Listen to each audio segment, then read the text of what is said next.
Nous empruntons maintenant la ligne numéro 2, celle des post-it.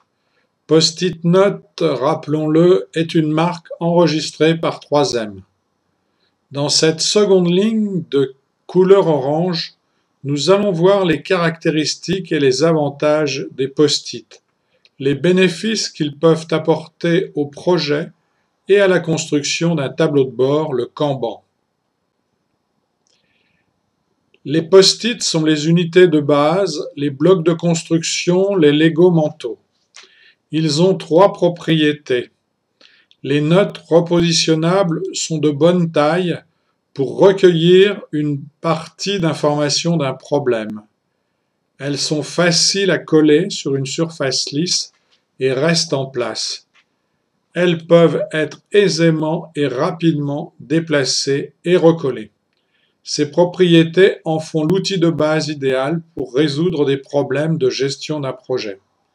Elles sont utilisables en carte mentale ou conceptuelle lors des phases de réflexion collective, puis en suivi de plan d'action en Kanban. Ce tas de post-it issu d'un brainstorming va pouvoir s'organiser en réseau, en arborescence, en chaîne. Le chaos d'idées par lequel débute tout projet va pouvoir s'organiser simplement sous forme d'une arborescence.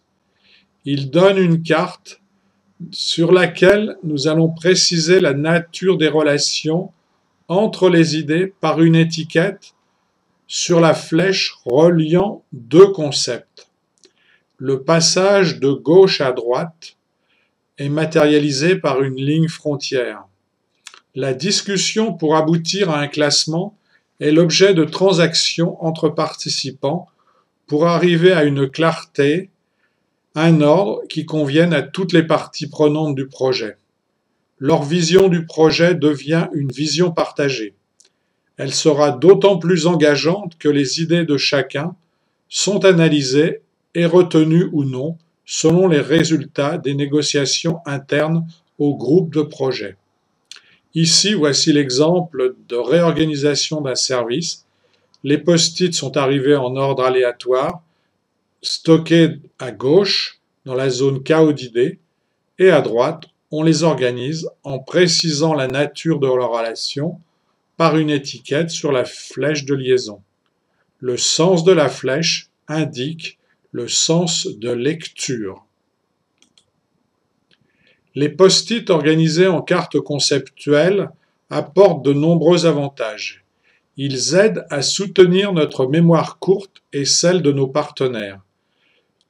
Toutes les parties prenantes du projet voient ainsi la structure globale du projet. Ils nous permettent de déplacer nos idées, comme dans un Kriegspiel, où nous déplaçons les post-it comme des soldats sur un champ de bataille. Lors de la conception du projet, ils permettent une appropriation du projet par tous. Le support de la carte, les couleurs, les images aident à la compréhension. Toutes les idées nouvelles apparaissent. Leur proximité spatiale encourage de nouvelles connexions. Enfin, des hypothèses hardies peuvent apparaître. Cela favorise une approche systémique et l'émergence de nouvelles combinaisons de solutions.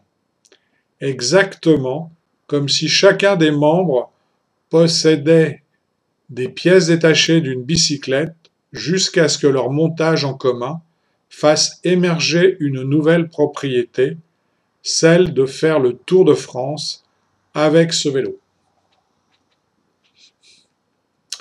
Un Kanban est un tableau de bord mural avec 4 colonnes, affaires, prochaine tâche, choix du jour, terminé. Sur l'arrière de votre porte de bureau, vous pourrez en installer un où vous gérerez les actions que vous avez à faire pour un projet.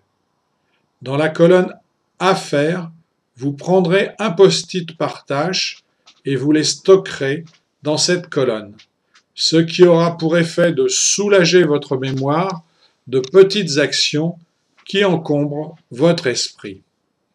Dans la colonne Prochaine tâche, les post-it en vert sur l'image vous commencerez à classer les tâches importantes par priorité de réalisation avant qu'elles ne deviennent urgentes.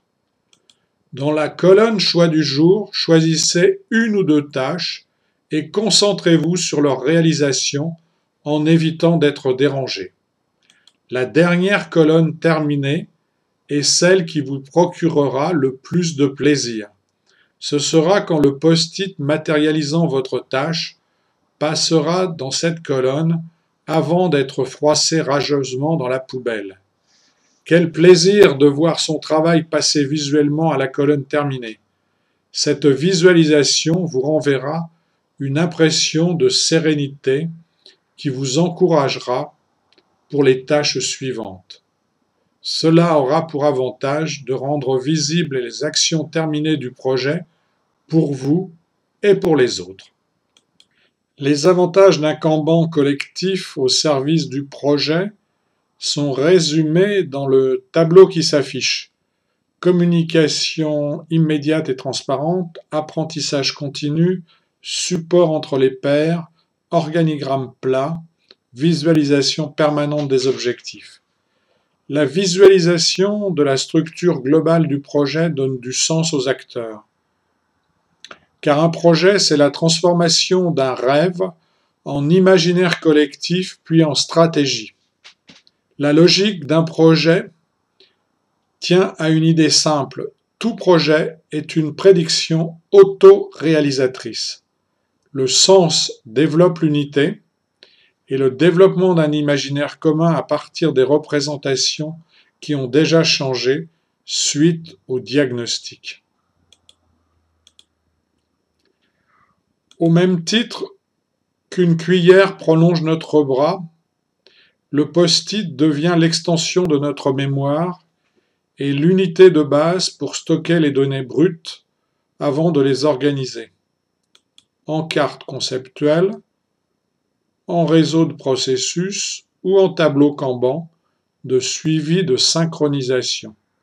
Et pour vous, les post-it sont-ils des extensions de notre mémoire au même titre que la cuillère prolonge notre bras?